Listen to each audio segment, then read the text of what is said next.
vodka. Good. Here's the first question.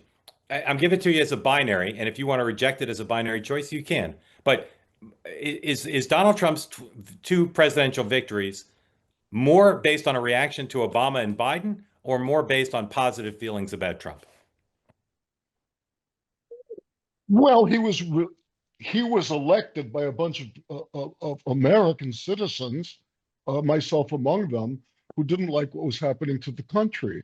Part of what we didn't like what was happening to the country was the wreck that had been made of our country and of our political system by the Obama Biden coalition. A and B, people liked him, and more importantly, he did what he said he was going to do.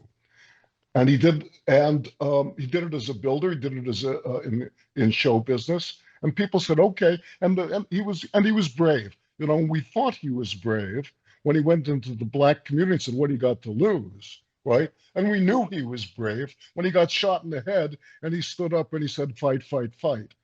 Right? So that was a guy that a lot of people said, you know, I like to be on this guy's side. Indeed, perhaps I wish I were more like him. Do you agree he lost in 2020? No, I think the election was stolen in 2020, whether it was stolen through voter fraud, which it probably was to a certain extent. Listen, that's what the Democrats have done forever. You know, as JFK said, you know, my dad paid for an election, he didn't pay for a landslide.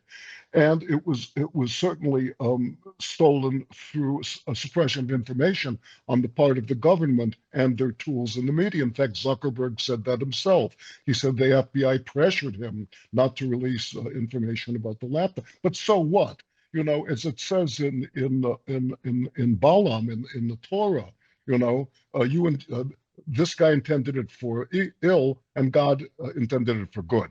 So had he been reelected in 2020, the country, I think, would be in a lot worse shape than it is now. Like what you see? Why don't you subscribe? This is a great opportunity to be part of unique conversations. Just hit the subscribe button. And if you want to watch our events live, go to twoway.tv.